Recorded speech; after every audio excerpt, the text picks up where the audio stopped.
So the commit this week is a highly productive running back out of Seffner, Florida. In all our conversations, I don't know that you've stated the town of Seffner, Florida.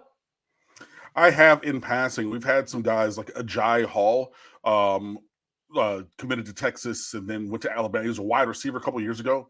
And also, if you went back maybe 8 or 10 years, super early on, they had a run of players when they were kind of burgeoning powerhouse over there and everything. But yeah, not frequently that we've gotten to talk about them, but hey, we welcome change.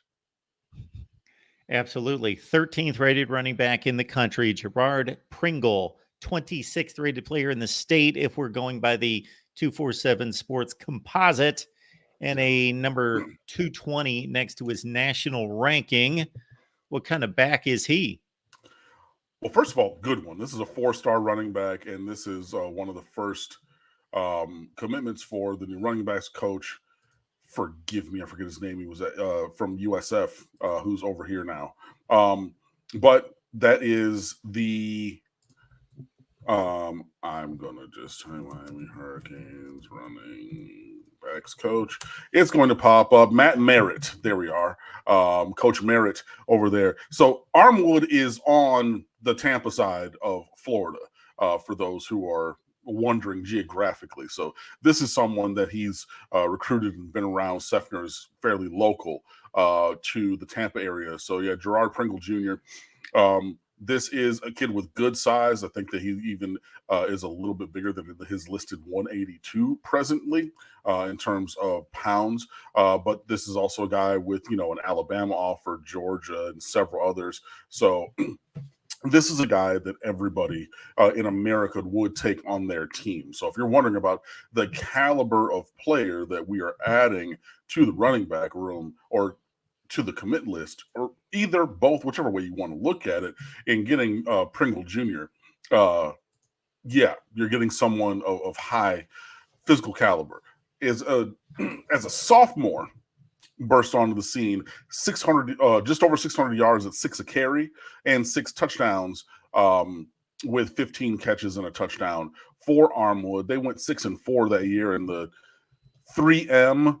So whatever. They redid the classifications to like metro and suburban or whatever. Think of 3M as what used to be the artist formerly known as 7A football in the state of Florida, which goes up to 8A in terms of, the size of the school and the ostensibly the caliber of competition, with precious few exceptions. I mean, I think like Miami Central's up in 3A now. You have Chaminade who's in 2A and things like that. But took that, was a district qualifier as a 10th grader in the 1 and 200 meter dashes. It doesn't say anything about 11th grade because he's running his current 11th grade track season right now, but he ran sub 11 at 1089 and 1097 a couple of times in the 100 as a sophomore. So that's real good speed, and you see that speed coming to play on the field. This is a guy who's a one cut back. He gets north and south, and when he gets up the field, he gets missing to the tune of almost 1,700 yards, 24 touchdowns on 7.7 a carry. So we went from over 600 yards at 6 a carry to 1,700 yards and 24 tutties on almost 8 a carry, basically. And then the team did better with him stepping into a larger role, 6-4 as a sophomore, 10-2 in his junior year, and things like that at Seffner Armwood. Again, this is a school that has been a powerhouse for many, many years. No, thank you right now, Google, because my Chrome just updated. It's giving me pop-ups of, hey, you want to try this new feature? Shut up and listen. So, yeah, this is a guy who, he is a track guy with track speed, and he plays like it. Now, he's not the super duper duper track speedster like Chris Johnson or Chris Wheatley Humphrey. Those guys are like a step faster, because I mean, like Chris Johnson, he was multiple time state champion as sophomore and junior for a guy, compared to someone who qualified from districts, but didn't win regionals or states. You know what I mean? So maybe a half step slower than those guys, but in terms of his play on the football field, like I said, you saw a big step forward last season on the field. Hopefully he's able to continue that performance and continue to develop his body.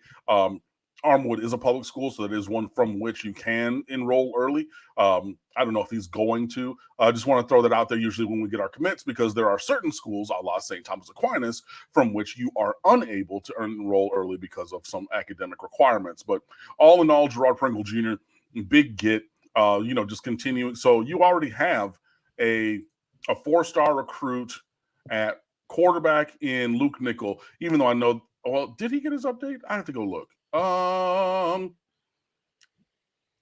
Not overall, but yeah, he's going to be, so you got a 4-star quarterback in Luke Nickel from Milton, Georgia, led his team to a state championship last year and slayed some big dragon teams on the way to that. Waden Charles, who's been on campus recently several times, looks every bit the part of the 6'2", 185 4-star recruit that he's listed at from Palm Beach Central. And then you get Gerard Pringle at running back. Like, you have the offensive triplets. If you're a little older, you remember they would always talk about that in terms of like the Dallas Cowboys, Troy Aikman, Emmitt Smith, and Michael Irvin. That was like one of the first ones I remember hearing being pushed as the unit of quarterback, wide receiver, running back in the public space in that kind of a way. But you already have some of those guys committed in this class.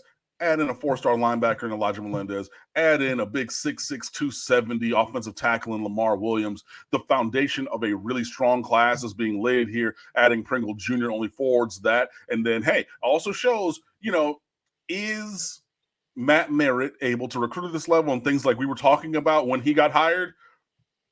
You got a guy who's probably going to be an All-American running back already committed in this class. That's the first big step forward.